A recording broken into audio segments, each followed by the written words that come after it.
किसी के नाम को बादशाह कहा जाए तो वह नाम है ईवी होम्स। घर केवल 4 दीवारों से नहीं बनते, वो बनते हैं भरोसा, गुणवत्ता और समय पर डिलीवरी से। और यही पहचान है ईवी होम्स की। वर्षों से निर्माण क्षेत्र में अपनी निष्कलंक छवि और पारदर्शी कार्यशैली के चलते ईवी होम्स ने नवी मुंबई में विश्वास की एक मजबूत नींव बनाई है। अब यह समूह रीडेवलपमेंट सेक्टर में भी तेजी से नई ऊंचाइयों को छू रहा है। हाल ही में वाशी में आयोजित CREDAI MCHI youth redevelopment exhibition में ईवी होम्स ने हिस्सा लिया और अपने सफल प्रोजेक्ट की झलक नागरिक और सोसाइटी धारकों को दिखाई। अनुभव, व्यवसायिक दृष्टिकोण और स्पष्ट संवाद से चलते ईवी होम्स का स्टॉल विशेष आकर्षण का केंद्र बना। प्रदर्शनी के दौरान उपस्थित सोसाइटी धारकों ने ईवी होम्स की कार्यशैली, समय पालन और समय दृष्टिकोण की सराहना करते हुए उन्हें रीडेवलपमेंट के लिए एक उचित और भरोसेमंद विकल्प बताया। ईवी होम्स आज नवी मुंबई में सिर्फ बिल्डिंग नहीं बनाता, बल्कि सपनों को और भविष्य की नींव तैयार करने वाला एक अग्रगण्य नाम बन चुका है। इस अवसर पर ईवी होम्स के मैनेजिंग डायरेक्टर विकी थॉमस ने कहा कि रीडेवलपमेंट केवल इमारती खड़ी करने का काम नहीं है,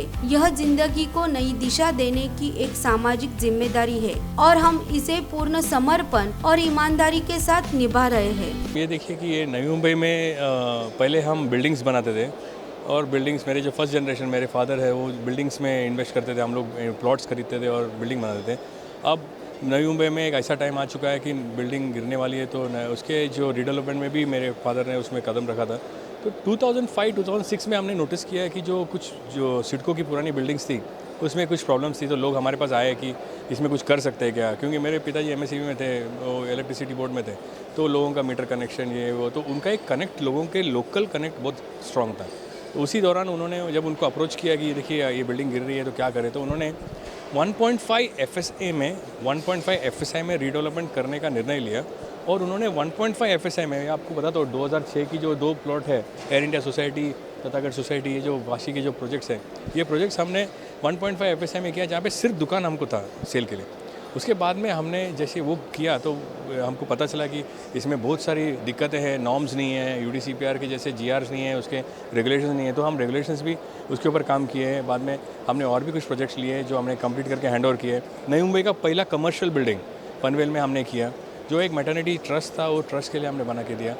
उसके बाद में मुंबई में भी हमने प्रोजेक्ट किया, घाटकोपर में भी प्रोजेक्ट किया, और यहाँ पे हम आज की तारीख में 2025 में सबसे बड़ा प्रोजेक्ट नवी मुंबई का एक्सीक्यूट कर रहे हैं और more than 20 lakh square foot हम लोग एक्सीक्यूट करके हैंड ओवर कर रहे हैं। तो ये एक बहुत ही बड़ा अचीवमेंट है ईवी होम्स के लिए। एंड ईवी होम्स के अलावा ईवी होम्स ने कभी भी फॉल्टर नहीं किया है, कभी भी हमेशा पारदर्शिता रखा है कामों में, तो इसके वजह से हमारा एक रेपुटेशन है। और हम यही चाहते हैं कि जितने भी डेवलपर्स यहाँ पे पार्टिसिपेट कर रहे हैं, ऐसे ही अच्छे रेपुटेशन से लोग आए हुए हैं। उन्होंने अपनी जर्नी जो यहाँ पे नवी मुंबई में शुरुआत की है, ये उनकी सेकंड जनरेशन है यहाँ पे, वो लोग सब लोगों ने अपना जर्नी चालू किया है इतने अच्छे से, तो वो लोग भी काफ़ी अच्छे से निभाएंगे और वो लोग भी प्रोजेक्ट करेंगे। तो इसके वजह से मुझे लगता है कि नवी मुंबई का बहुत ज़्यादा स्कोप है।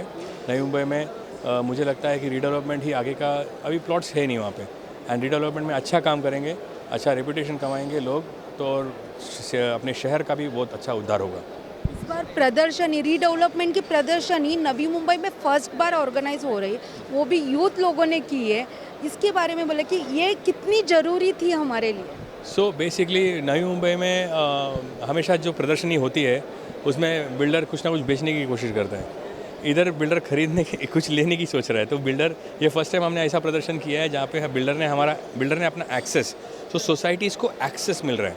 तो नॉर्मली क्या होता है, सोसाइटी को अगर रीडेवलपमेंट के लिए जाना रहता है तो उसको बेस्ट ऑफर कैसे मिले, उसको बेस्ट ऑफर एक आदमी से तो नहीं मिल सकता है, उसको 2 आदमी के पास जाना पड़ेगा, 3 आदमी के पास जाना पड़ेगा, लेकिन एक्सेस ही जब नहीं है उसके पास तो कैसे जाए। तो हमने एक एक्सेस का प्लेटफॉर्म क्रिएट किया है, यहाँ से लोग आज के तारीख में, आज कम से कम 35 बिल्डर्स के कार्ड, 35-40 बिल्डर्स के कार्ड वो सोसाइटीज़ लेके जा सकती है, और जब उनकी रीडेवलपमेंट होगी तो वो लोग उनसे पूछ सकते हैं आप कितना दोगे, तो इससे उनको सबसे बेस्ट ऑफर मिलने की संभावना है। तो ज़्यादा लोग पार्टिसिपेट करेंगे क्योंकि उनका फ़ायदा होगा, सोसाइटीज़ का फ़ायदा होगा।